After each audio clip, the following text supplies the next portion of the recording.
मूर्तिजापूर तहसील कार्यालय परिसरात आज अनोखं आणि लक्षवेधी आंदोलन पाहायला मिळालं. वंचित बहुजन आघाडीच्या वतीने इंधन तुटवड्याच्या निषेधार्थ थेट चूल मांडून स्वयंपाक करण्यात आला. मूर्तिजापूर तहसील कार्यालयाच्या परिसरात आज वंचित बहुजन आघाडीच्या कार्यकर्त्यांनी आगळ्या वेगळ्या पद्धतीनं आंदोलन छेडलं. तर वाढत्या इंधन तुटवड्याच्या निषेधार्थ महिलांनी चूल मांडत प्रत्यक्ष स्वयंपाक केला आणि या आंदोलनादरम्यान महिलांनी पारंपरिक पद्धतीने भाकरी आणि ठेचा तयार करत प्रशासनाचे लक्ष वेधण्याचा प्रयत्न केला. या अनोख्या आंदोलनात कार्यकर्त्यांनी उपविभागीय अधिकारी आणि तहसीलदार यांना भाकरी आणि ठेचा देत आपला रोष व्यक्त केला. नरेंद्र कब मिलेगा सिलेंडर अशा घोषणा देत केंद्र सरकार विरोधात संताप व्यक्त करण्यात आला. प्रतिनिधी श्याम वाळस्कर, सत्यलढा न्यूज, मूर्तिजापूर. काय केलं या मोदी सरकारनं? हे संकट आणलेलं आहे देशावर. लाईन हे चौथी लाईन आहे 2014 पासून. हे चौथी लाईन आहे. नोटबंदीची लाईन, वॅक्सिनची लाईन, सिलेंडरची लाईन, अनेक लोकांची बळी घेतली या सरकारनं. या सरकारचा केस दाखल करायला पाहिजे आपण. आज सर्व एजंट, तहसीलदार, कलेक्टर म्हणतात सर्व सिलेंडर उपलब्ध आहेत, पण आज 45 दिवस सिलेंडर बुक होत नाही आणि मोजक्याच लोकांना सिलेंडर भेटते. बीजेपीच्या कार्यकर्त्याला जागोजागी घरपोच सिलेंडर भेटते, बाकीच्या लोकांना सिलेंडरची गरज नाही का? या सरकारची हे नौटंकी आहे.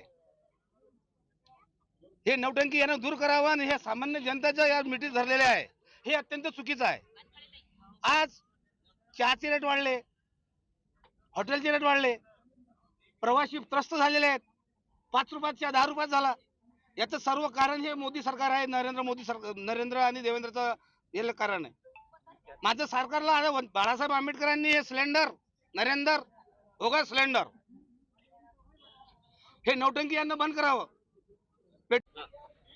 आज वंचित बहुजन आघाडीच्या वतीने मूर्तिजापूर तालुक्यामध्ये एसडीओ कार्यालयासमोर, तहसील कार्यालयासमोर या ठिकाणी आम्ही आगळं वेगळं असं एक आंदोलन या ठिकाणी करत आहोत. श्रद्धेय बाळासाहेब आंबेडकर यांच्या आदेशानुसार भारतामध्ये, आपल्या महाराष्ट्रामध्ये जे सिलेंडरचा तुटवडा झाला आणि सरकार म्हणते तुटवडा कुठंच नाही आहे. आणि आपल्याला माहिती आहे तुटवडा जे मोठे मोठे शहरात, मोठे मोठे सिटीत, पुण्यासारख्या सिटीतनी जे विद्यार्थी शिक्षण घेण्यासाठी जातात, आज त्यांच्यावर सुद्धा एक असा मोठा संकट आलेला आहे. आणि त्या विद्यार्थ्यांचे जे मेस आहे ते मेस सुद्धा त्या ठिकाणी बंद पडलेले आहे. जे विद्यार्थी आहेत ते उपाशी तिथं भटकत आहेत. जे छोटे मोठे ऑटो चालक आहेत ज्यांना जे सिलेंडरची आवश्यकता आहे, ते सिलेंडर, ते छोट्या छोट्या रिक्षा चालकांना सिलेंडर भेटत नाही, त्यांचा उदरनिर्वाह ते सिलेंडर मारतात, त्यांचं घर चालते. तसंच आपण पाहिलं की जे छोटे मोठे व्यावसायिक आहेत, त्यांचं दुकाने, रेस्टॉरंट आहेत, त्यांचे हॉटेल आहेत, त्यांचे हॉटेल सुद्धा या ठिकाणी बंद पडले आहे. कारण की त्यामुळे सिलेंडर त्यांना मिळत नाही म्हणून त्याचे हॉटेल सुद्धा बंद झाले. असं या ठिकाणी भीषण टंचाई आली आहे सिलेंडरची.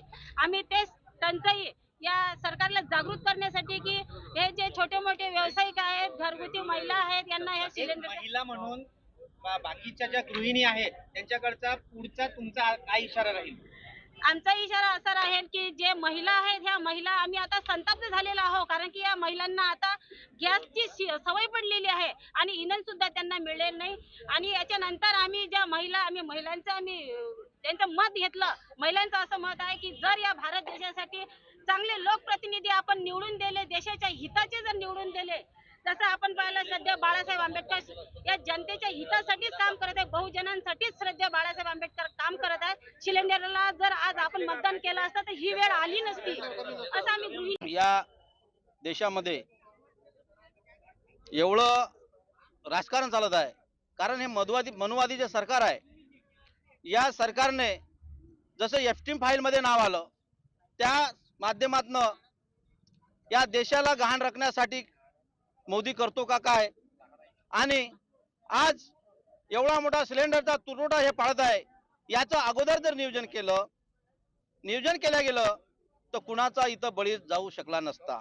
कारण आज अकोला जिल्ह्यामधील अन्वित मिर्जापूर आहे.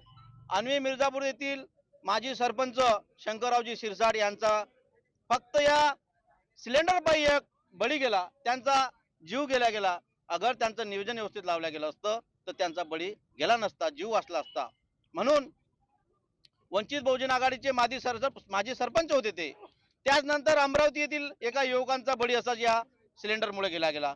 म्हणून आमचे सर्वांचे लाडके नेते श्रद्धेय ॲडव्होकेट बाळासाहेब आंबेडकर यांनी हे राज्यव्यापी आंदोलन हा जो आज पाऊल उचललं, आज राज्यामध्ये, या महाराष्ट्रामध्ये, हे आजच्याच तारखेला 6 एप्रिलला संपूर्ण या महाराष्ट्रामध्ये आज हे चूल पेटवून आंदोलन आम्ही वंचित बहुजन आघाडी मूर्तिजापूर तालुक्याच्या वतीने इथं एसडीओ तहसील कार्यालयावर आज इथं आम्ही हे आंदोलन संपन्न करत आहोत. आणि हे भाकर या चुलीवर भाकरी करून आम्ही एसडीओ साहेबांना, तहसीलदार मॅडमना यांना आम्ही ह्या ठेसा, कांदा आणि भाकर त्यांना खाण्यास भाग पाडू.